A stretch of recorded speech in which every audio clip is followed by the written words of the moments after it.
Akash Inti, the real reflection of you. Just finished up the family meeting, and you guys might be like, what are you talking about family meeting on Sundays? Well, one of the things that I've instituted along with the rest of my family, right? It's not only myself, but I've suggested it, and it's something that we've all taken up reasonably well, is this idea of a family meeting. Why am I sharing this right now with all of you guys? Well, I don't know. I just got out of it, and I love these things, personally. It's funny because one of the things that I've learned about myself is that I'm a very formal individual when someone gets to know me.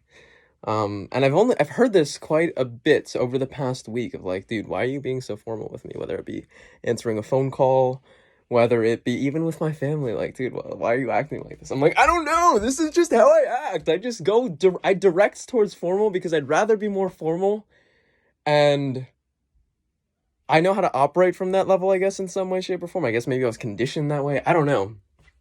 But I would rather start from there and then go back down to comfortable or casual versus going from casual going to formal, because I don't know people at the end of the day. And yeah, even the people might be like, dude, I'm your friend though, or I'm your brother, or I'm your I'm your father, like, what do you mean?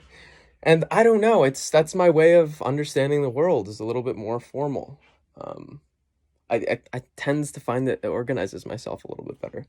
Anyways, why am I talking about all of this? And you're like, you're formal, but you're talking like this, and you're wearing a hat indoors? Yes, that's who I am. That's how I am.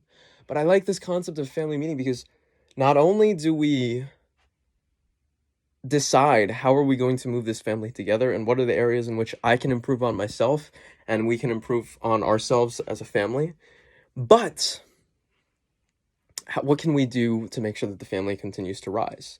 Now, this is everything from making sure that the trash and recycling get taken out on their regularly scheduled time periods, to making sure that I don't know, any chores or whatever needs to be done in the house gets done, to owning where we live a little bit more, right? Like I said, right now I live with my parents and my two brothers during this time of quarantine. And while, yes, I do have my own space, and technically one could be like, well, you're not really on the lease, or you're not on the deed of the house, so you don't really own this stuff. But what I've been finding more and more is that a level of ownership, as if, no, this is my place, motherfucker. Like, yeah, I live here, yeah, blah, blah, blah. Like, but I feel a sense of ownership to it. So I've found real solace in these family meetings because it's a way to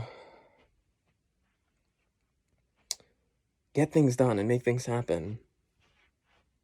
And to also demonstrate not only to myself and to the rest of my family, but to my brothers and my father, my mother, look, this is my way of being, this is my philosophy, and this is how I will live my life, and allow me to show you and demonstrate in my ways of being. Now, when it comes to the family meeting, it's like it's a regularly scheduled thing that I'm like, okay, every Sunday or every Saturday, I know we have this meeting, we're going to check in with each other, and it's going to be, okay, how did things go? You had this period of time of 7 days. What happened in those 7 days? Did you make sure that your chores got done? Did you do the things that you said you were going to do? How accountable were you? And I know no matter what, I got to sit in that meeting, and I have to hear, and I have not only hear, but I have to own up that, no, I did not do this week, or no, I did not do this week, no, I did not do this week, no. It's an accountability thing. It makes me sit in front of my family members and say, I didn't do this. And there's something to that. I found there's a huge power to that. It's something I really appreciate, that ability to be so candid and honest with my family members. I remember, man, I was one of the biggest fucking liars in the world. And to be able to own up and say, no, I did not do this. And to own it. And to know that it's not going to have any impact on my relationship with my family members. We just try for better next time. And continually try for better.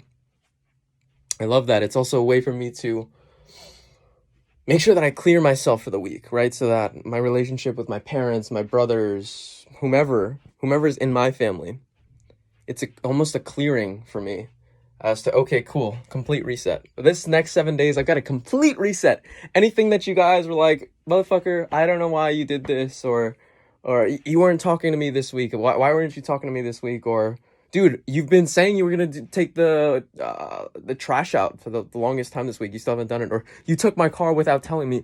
These types of things, it comes up. And I have to face that every single week. But I love that.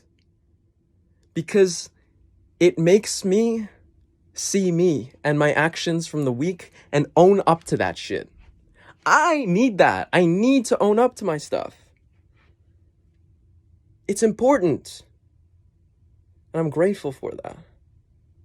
So you guys might think, family meetings? What the fuck are you doing here? And why are you hosting a family meeting for an hour a week on a Sunday at that? But to me, these are the most important things. It's one of my most important and treasured, truly treasured time periods of my week. And maybe that's weird. But then again, I'm Mr. Formal. Keep up, thrive, stay sexy.